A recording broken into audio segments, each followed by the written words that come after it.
Good morning. Hope you can hear me okay. You'll have to excuse my lack of Spanish. I grew up in California, and as my French friend says, je parle français muy bien. So we'll do this conversation in English. I'm not the only one that's not Spanish speaking on the panel here. And we're going to tackle a very interesting topic right off the bat. We know the world is changing. Third industrial revolution is coming.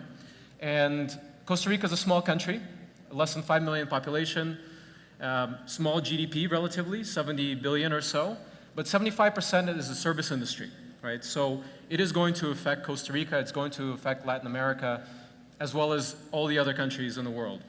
Maybe perhaps here a little bit more. So we're going to dive into artificial intelligence and virtual reality as disruption of services, right? And that's going to be a very interesting topic. So I briefly wanted to highlight each one of our speakers and give you a little bit deeper understanding of why they're on the panel, and then we'll have a very interesting interactive conversation which we hope you will enjoy and listen in on. So Frank Casal is the founder and CEO of Outsourcing Institute, as well as Institute of Robotic Process Automation. He has more than 15 years of outsourcing expertise, designing a number of innovative outsourcing industry tools that many of your companies have very likely have used. His ability to anticipate trends has led him to recently form the Institute of Robotics Process Automation. It is an independent professional association and knowledge forum for buyers, sellers, and influencers and analysis of robotic process automation. This should be fascinating to hear his feedback. Dr. Carolina Cruz Niera is the Director of Emerging Analytics Center, University of Arkansas in Little Rock, a recognized innovator in virtual reality. She's been in virtual reality for some years. She was designer of a virtual reality room that immerses users in experience by projecting 3D images onto walls as part of her 1992 electric engineering and computer science PhD thesis. And she's received numerous awards from National Science Foundation in the US, the Army Research Lab, the Department of Energy, and many others. She now consults governments, state governments in the US on innovation. And Avanesh Vashista, I hope I got that right, Chairman and CEO of Telos. He was the former Chairman and Geography Managing Director for Accenture in India, Sri Lanka, and Bangladesh. A little bit of a population center there, just a bit. And he's a global thought leader and pioneer in services, globalization, digital transformation, and open innovation. And he's the author of book Offshore Nation, published by McGraw-Hill. And he's been an executive council and board member of numerous committees and companies, so he's gotten to see a lot of innovation from the top. My background, briefly, I'm not as experienced, I'll say, as all the members of this panel. I lead global investments at HP, which is Silicon Valley's original startup, started in 1939 by a couple of guys with a $538 investment from their professor, Frederick Terman at Stanford. And before that, I started several companies, sold the last one in 2015. Today, I focus on global innovation, supporting startups worldwide, and travel to a couple of dozen countries every year in those efforts to find new investments and support entrepreneurs next generation. Also just wrote a book, Accelerated Startup. If you want to know more about it, come find me today or tomorrow. So with that, we're going to dive in. We have some really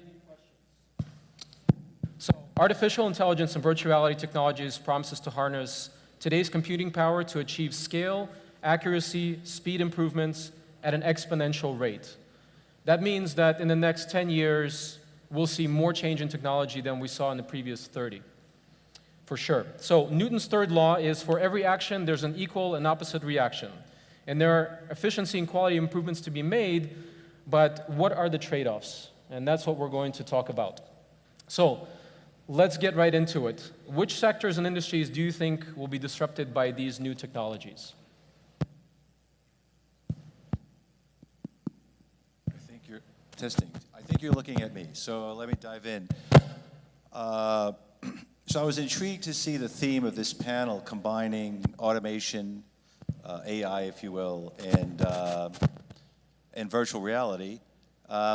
So it's the first time I've been on a panel where we're examining commonalities. I would say I see significant commonalities, and I see also significant differences. On one hand, I see both AI, intelligent automation, and virtual reality as general purpose technologies with virtually unlimited applications. On the other hand, I see significant differences as to the ability for these technologies to be embraced. So for example, part of what encouraged me to make a career pivot about 5 years ago toward intelligent automation was not only did I see this as a significant game changer, I saw the business case as solid in that the cost saves were significant. In-year save, in many cases in-quarter save. And coming from an outsourcing background, although not every deal is done based on cost save, that many deals are. So I thought that automation was both exciting and easily to cost justify. On the RPA side, on the virtual reality side, and my colleagues may differ, from my experience, it's as exciting, but still in many cases I see it as a solution looking for a problem with a tougher business case. So I'll start there. So Avi, you've sat on boards, you've experienced industry, across a very large population center, and consulted large companies. Where do you see this what kind of innovation push have you done with your companies? Well, thanks. If you look at the industries, I think one statement that I can very comfortably make, doesn't matter whether you're looking at a manufacturing industry, the chemicals industry, the health industry, the financial industry, everyone realizes that the digital disruption is upon them.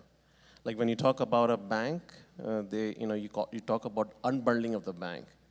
There are probably 12 different things that the bank is getting unbundled.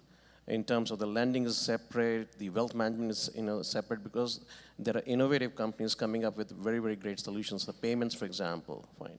So I think that is one fact. The problem that a lot of these enterprises are facing is how do they even go about thinking to tackle this issue?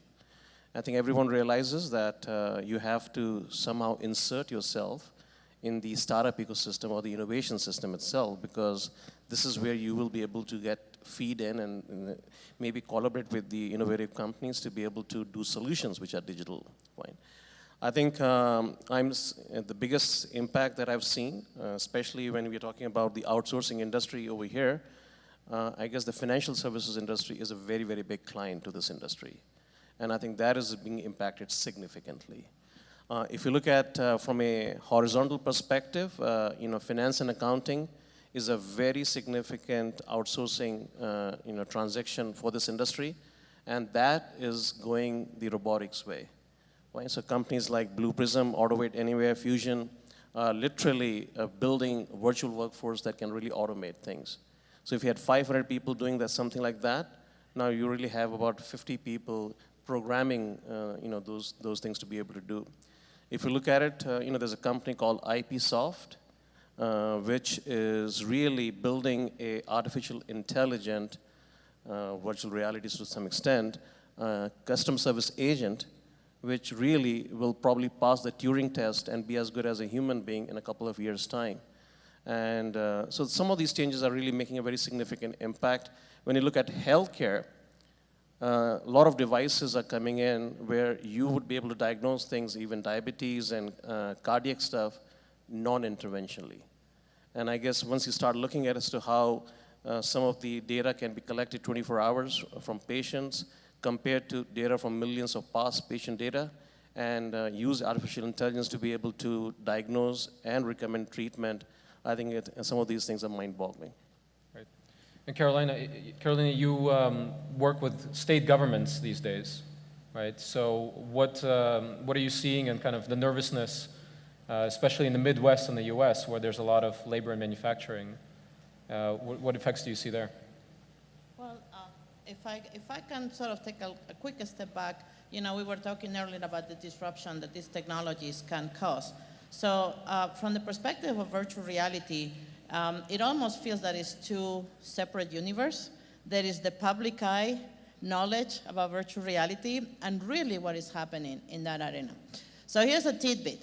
Do we all in this audience know, for example, that every single model of cars that we drive today, whether it's an American brand like General Motors, Ford, Chrysler, European, Audi, Mercedes, BMW, or Asian like Toyota, Hyundai, has been having virtual reality technology embedded in their product cycle since the 1990s.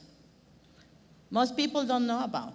So we talk about disruption of the technology in some fields where it has been disrupting that field already for almost 20 years. So it does have an impact today because it's in the public eye, it's very exciting for investors, it's very exciting for the new generation of professionals, and it does have an impact because it's a technology that I don't think is very simple to outsource like other types of technology, because virtual reality is not only how well our workforce can develop high-level software. It's a technology, for example, if we look at the development of something like a web page or a database, there is no connection to the user. All of us are in our offices, type a few things on the keyboard, and as long as we get the information that we want, how that experience has been designed is not as critical, because might be a better user experience and not so good a user experience. We might get a little crankier or not. However, when we do virtual reality, what many people don't realize, we are literally wiring the computer to our brains. And that has a huge impact on how those applications are being developed. So those developers, and I think we're going to talk more about education down the line, those firms that want to be successful on outsourcing for this kind of technology, they have to have a complete different level of knowledge and level of education that the current generations of most of the outsourcing groups that at least I'm familiar with. I just wanted to add, if I may, discussing disruption, I would say the industry that is most likely to get most disrupted is the outsourcing service provider industry. I would say every organization represented in this room here today is, if not already impacted, likely to be significantly impacted in the next 24 months. This isn't 5 years or 10 years away. And the simple reason is, when we're talking about intelligent automation or AI, it basically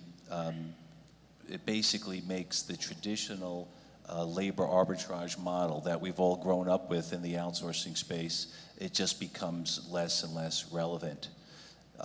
So think of, if I had to think of one big unique factor of intelligent automation and AI as opposed to other software, it's less of a tool for knowledge workers, and it's more of a digital knowledge worker. It's a replacement of a knowledge worker. So any place where you have smart people doing repetitive work that is definable, repeatable, and rules-based, where any of your organizations have that taking place now, that is likely to be done, and actually it will be done by software. Some of it's already taking place now, and the rate of acceptance is fairly aggressive. So as a good segue to the next question, so you've heard the bad news, right? So something like we'll go 10x down. So where it was 500 people doing something before, we might have 50 managers managing technology. So the question now is, maybe we're in a transitionary period. This is more tools for humans to use and use more automation. How long do you think this will be a transition period where this is a tool versus it becomes a complete replacement down the line? How many years do we have in the service industries? Well, I think the answer is it's happening right now. When you talk about the transaction processing in this industry, for example, that's already being automated. I know, for example, some of the biggest service providers in this industry, like the IBM, the Accentures, and things like that, have automated 10% of their business processes in a single year because of this tool. I think that's something which is happening right now itself. And if you look at it, I think the clients are looking at as to how to go about doing it. And as long as they can get the elements of connecting to startups' network system, getting people who can bridge the divide between the clients and the startups, and also get some of the service providers who can integrate the offering by multiple startups together, I think the venture capitalists are getting aligned to, in specific industries. So I see even the venture capitalists getting very focused on certain sectors in the industry. I think things are coming together. I will say that in a couple years' time, people will know exactly how to execute, this thing. So it may look like a tool right now, but it'll be the way of things to do probably in a couple years' time. Gotcha. So we can jump right into a deeper question about education. So the education system we all went through and we have now was arguably designed during the last industrial revolution for the 20th century. And the last industrial revolution took about 80 years or 3 generations to complete. This transition is about 20 years, so less than 1 generation. And we need to change our education system, right? How can we accelerate the skills development so humans can stay relevant in the automated world? Maybe Carolina, start that off. Since I come from universities, I guess I'll give it the first shot. I think right now our current education system, at least in the United States that I'm more familiar with, it educates us in a vertical direction. We pick a field and they get us very deep into that field. And the world right now, with not only just the global economy, but just the fact that we all have to be almost knowledgeable on not only our core arena, but everything around us, this model doesn't work anymore. It is a very challenging task to do because, as you mentioned, we've been setting into this system for 80 years or maybe more, so it's kind of a big ship to try to turn around. But we need to have more of a horizontal approach to education where if we are, for example, in my case, I'm an engineer, a computer engineer, I still don't have a lot of knowledge of what it be, your business world, or if I work with medical professionals to help them on something medical. So I think we need to do more of a cross-disciplinary approach and not necessarily have, okay, I'm a systems engineer, I'm a mechanical engineer, I'm a business management specialist, because I think that model is not gonna work in the future. So we see coming up, especially in South America. Right now, to be honest with you, the majority of my workforce at this moment comes from South America. Most of my PhDs and postdoctoral members in my team are coming from South American countries. You're doing something very, very good. So certainly I would like to talk to you after the panel because, again, we need to be more horizontal on how we teach our students. Another aspect of that is not only by the time we go to college.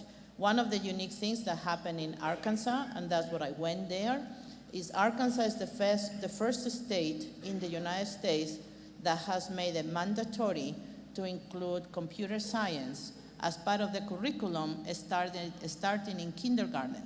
So 4 or 5-year-old children are starting to learn how to develop code, understand how computers work, and that goes along with what Frank was mentioning before, is the new workforce. They might still be doctors, they might still be lawyers, but they're gonna have a fundamental basic understanding of technology, which our generations don't have. So, if I may, so this is a topic that's near and dear to my heart. So here's the problem. The talent that will be needed in the next 3, 4, 5 years, there's no viable source for the talent currently. Data architects, AI folk, there is no way at the current rate of education that the supply of this talent keeps up with the demand. That's a challenge today. That's a challenge for IBM, PricewaterhouseCoopers, Accenture. There's no place to get these people, and that is today. And this market is just warming up. Could you imagine what that gap is in 24 months?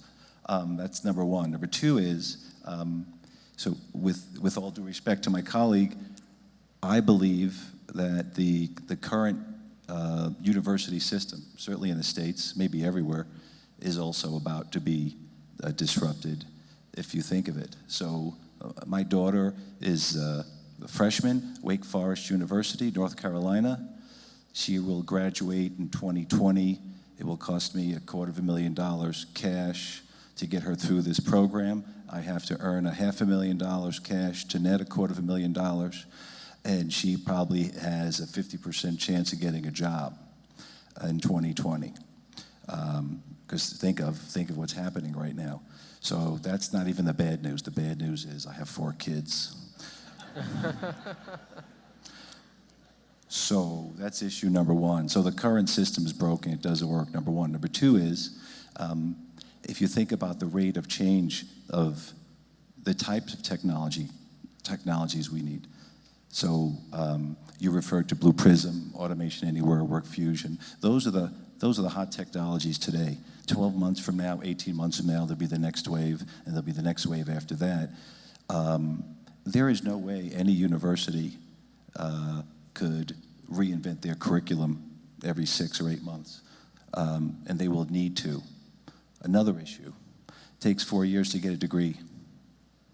You really don't need 4 years to get up and running, to become competent, to develop knowledge items, or to understand basic artificial intelligence, or to get in this game. So if you notice the article in the Financial Times, the day before yesterday, it really talked about how corporations are getting into the game and they're funding alternatives. And I think more and more you'll see alternative paths for high school graduates where they are up and running in 12 months, and something more akin to an apprenticeship or kind of a super high-tech trade schools, if you will. My bet is, and with 3 more kids, my hope is that becomes more and more of a viable alternative. But talent is the next big challenge. No. Sorry. 2 microphones. Well, I guess enough has been said, but I think let me just add a few things. Frank, you were talking about the education system. I think globally, there's a significant divide between the academics and the industry. Whenever you talk about making the education relevant to what's happening, a lot of the academics would be actually saying that we are in the business of education and not training. So I think people need to understand that this is not about training. I think the skills that we are learning and we have learned really are significantly out of date in that sense. The other question is, we don't expect the education system to kind of keep on aligning with the way changes are happening. You talk about 20 years. I think things will speed up even more so in that sense. So the only thing really is there has to be a certain level of open innovation plugged into the education system itself. So it doesn't matter what we are studying. I mean, the kids right from school to the colleges have to be able to kind of be in the know of what's happening out there in terms of innovation. There are loads of new companies are coming up. There's a lot of creativity happening, and somehow you need to be aware of it. So the basic education can continue, but somehow being up to date at what's happening out there is very, very important. So I'll actually add some thoughts to this topic, and it's interesting how our education was focused previous few generations on memorizing information, memorizing data. That's irrelevant now, right? We can find any information. And it's interesting, certainly being, kind of highlighting what Caroline said about being computer literate. Everybody has to be computer literate, very computer literate and computer native, but also focusing on being analytical and empathetic, right? Both kind of more human traits that are hard to replicate, at least for now, in AI. So we'll see where that goes. Now, jumping from that, low-skilled workers are already losing their jobs to robots and automation. Most popular profession in the US, single profession, is truck driver. About 3 million truck drivers. There will be about 0 million truck drivers in a few years. And there are about 5 million people also relying on them to service them, right? Mechanics, diners, gas stations, etc. So the Trump administration, you knew we were going to talk about Trump, right? This is inevitable. I'm sorry. By the way, I'm sorry. As a US citizen, I'm sorry. He promised that he will put people back to work by opening factories again And we can probably agree that that's bullshit, right? Because it's not about China. Yeah. It's not about China, it's about automation, right? And it's just a cheap political lie to get the votes. But how do you think we can put people back to work immediately? Because there's a large group of population that simply doesn't have, maybe even high school education, doesn't have the STEM background to study computer science or any kind of advanced science. What do we do right now? Again, I don't know enough about the manufacturing side, but if I just was to take an example, from the industry that we all are here, when you talk about using, companies like Blue Prism or other things to automate a finance and accounting transaction, now how do you really do this thing? Right now, for example, you have a screen that comes up as an agent, and you look at the highlighted, fields, and you enter the data. And then there's a process that as a human being that if this data, PO number is here, if this work has been completed, this is the amount, you approve that payment in that sense, right? So there's a certain process you're following and certain level of, decision making. Now, that same person who has been doing this in transaction for such a long time is a great person to take the skills and just do the configuration of that robot to just follow the same process. So right now, maybe 500 people were doing the same thing, and if the same thing can be done by 50 people, maybe you can get 10 times the work, and these same 500 people can actually program those robots. So I guess if you take the same example and apply it to wherever we are trying to do automation, maybe that's one way, is to be able to not just skill these people to just basic computer skills and basic looking at the tools and so on and so forth, but maybe the skills needs to be changed to say, hey, whatever you have learned, now teach the robot or program the robot or configure the robot to do the same thing. So I think same thing applies in manufacturing also. Okay. So just for fun, I want to disagree with our moderator. I actually believe that there is a shot for the U.S. manufacturing market to rebound. I believe there's already indicators that there are. And I believe similar to outsourcing to India, if we think about in the late 80s and early 90s, I founded the Outsourcing Institute in 1993. Why did people outsource to India? Because it was easy? No. Because they wanted to fly there once a month? No. Because they enjoy the jet lag or the time lag? No. It was only one reason, cost save. So if they had an alternative then, if they had intelligent automation in 1993, nobody would have gone to India. You didn't need to. It'd be cheaper to do it here. Same reason manufacturing China. Why did they go to China? It was very difficult. There's no cultural connection, time zone. It couldn't be any further away than if it was on another planet. IP, there's no respect for ownership of IP. So you look at it now, companies that if you want to manufacture, you have options now that you may not have had in the past, some of it which your company is helping to create. There's some other factors that are making China nervous and less competitive. One is their population is aging out. Maybe that's less relevant as if there's more robots than people. But the other factor, which is I think a significant factor, is a good many of these factories that were built 2 dozen years or so ago were subsidized. Those subsidies run out in the next year or two. So I say the Chinese value prop is drying up quickly. And as a result of technology, again, some of which HP has already created, I think if it becomes a robot play, why not our robots versus anybody else's? So I think the jury's still out. Food for thought. So yeah, I think we actually agree, right? So China actually has a big problem on its hands because it's been relying on all its growth in manufacturing and bringing people from the country into the big cities and that whole transition, but that advantage is going away. The arbitrage is not there. We actually haven't touched yet on kind of the third leg of the third horseman of the third industrial revolution, which would be 3D printing and additive manufacturing, which means that we won't be putting things on a boat that are fully packaged for much longer. We'll be shipping raw materials and doing manufacturing in a different way on site. So I don't know if many of you know, but HP entered into and what Frank is alluding to, into the commercial 3D printing market last year. And now we have equipment that is the size of a CNC machine that's cost competitive with small batch manufacturing. A few years, it'll become, it'll start eating into medium batch and then large scale manufacturing as well, so that'll change. But automation is still going to affect, it's not going to put the same people back to work, right? Yeah, so is the question, will there be people out of work? There'll be a heck of a lot of people out of work. I'm an optimist, but I've been personally involved in deals where I've seen anywhere from 50% automation to 100% automation. 100% automation on a function means a need for 0 people. Right. So you can't make that up with volume, as the old joke says, right? It's still 0. So that does create and I think you want to touch on that momentarily, but that does create a need for an alternative, right? Because what we're discussing here, and this is more so with AI than virtual reality, at least AI more my expertise, you're talking about a reinvention of how work gets done. So if more work gets done by software, less work gets done by people, which side are you on? Are you on the side of, hey, this is just one more disruptive trend, and there's going to be new jobs created, more new jobs created than old jobs eliminated?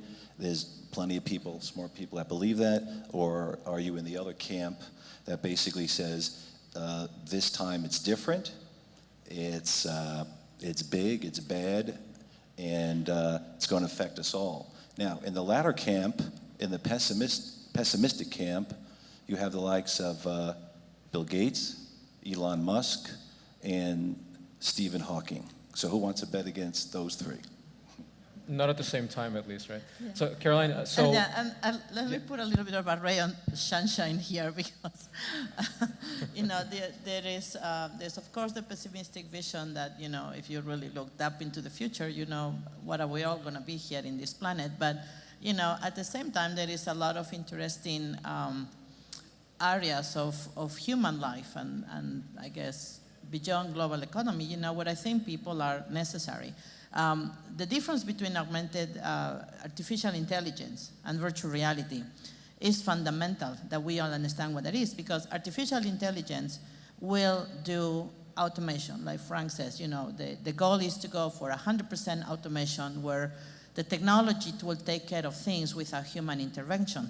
Now, on the other hand, there's a lot of excitement about virtual reality, because virtual reality is about enhancing our human capabilities, but the human is the core of the system.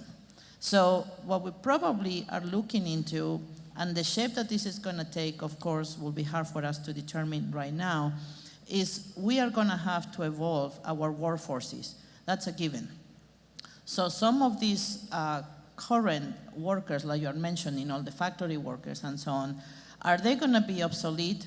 I don't believe so, because there are many decision aspects that require a human to understand all the factors, sometimes unexpected parameters, sometimes unforeseen situations. So it's going to be a new kind of workers. For me, when I go in other forums, I'm talking that we're basically in the middle of a revolution.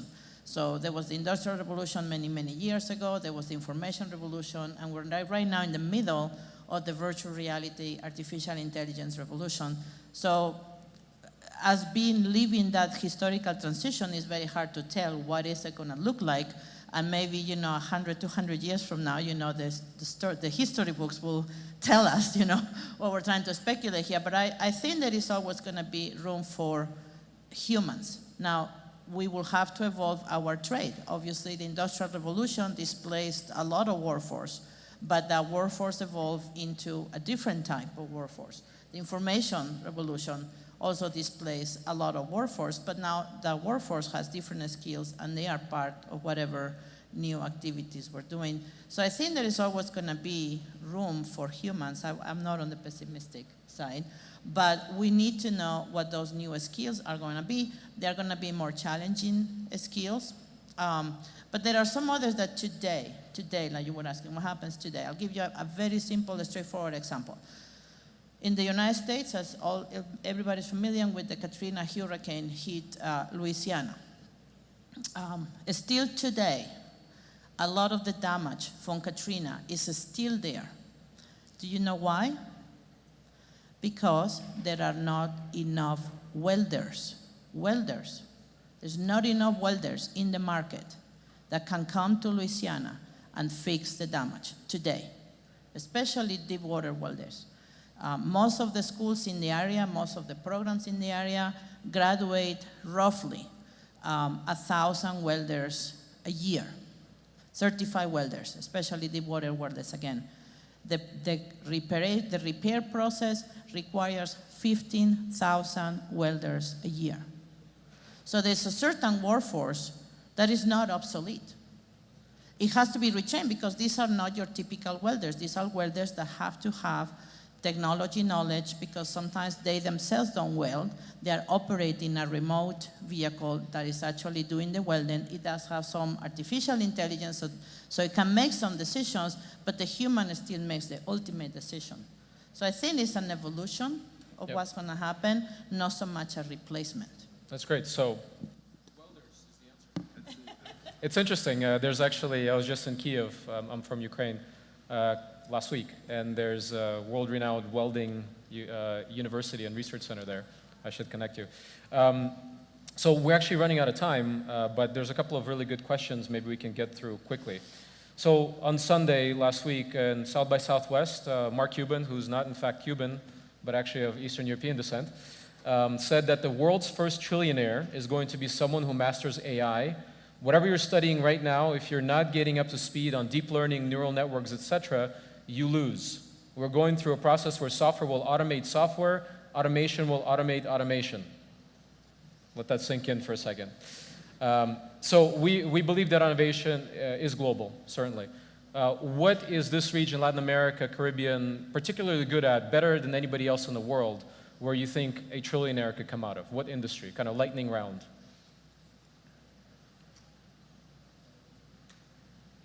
No pressure. Well, it's a tough one. But I think, if you look at it, I found Latin American talent to be a lot more creative. That's one thing. Also, if you look at it, even though the countries are small, there seems to be a lot more synergy. There seems to be a lot more bonding between the countries in this entire region. So I think if you look at it, every country has some skill sets. If you want to look at some of the analytical skill sets, you have Chile with good, then you have Colombia with very good engineering skill sets, and then you have Argentina with a lot of creative skill sets. Then you have Uruguay, again, a pretty good one in terms of setting up the free trade zones and the logistics stuff over there. The pharma stuff, things like that. I think there are centers of excellence across the region. With Costa Rica, as we heard about, the best kind of English language accent in the region. So there are centers of excellence, and I think what we need to do is to be able to kind of pull those things into a region. And I think this O2LAC is a great conference that way. It brings in everyone in that region. Before I just close my remarks, one important thing, because this is the first session for the conference. I know we have talked a lot today about awareness, and in some ways making people aware and have big questions about what's going to happen to the industry, what's going to happen to the talent, because this industry is all about talent. And the more people we have, the more revenues we have, the more business we have. And I think we're changing that paradigm. So I think in these 2 days, we need to probably be able to, get some concrete answers, or at least a direction in terms of what does this industry have to do to be able to weather this storm of disruption, so that they don't really disrupt their own businesses. That's one. The second thing is, if you look at it, there's a $2.4 trillion spent in technology and technology-enabled businesses right now. And about 1.5 trillion every year is going to be added to this industry.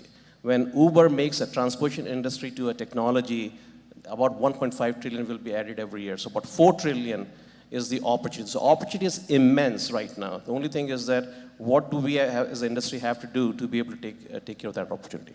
Great. 15 seconds if you can. So let's see. I believe that there's significant opportunities. I see it every day within my membership network, which is global, Outsourcing Institute, 70,000 members, ERPA network, about a little over 7,000 members. So any of you here that currently have or have the ability to develop an AI-fueled platform that helps with, I would say, the plumbing of a corporation, that's where the big money is. That's where the big need is. That's where the big multiples are. There's cash investors. If you have that technology, that's why I'm here. I'm looking to meet guys like you, folks like you. Catch me on the break.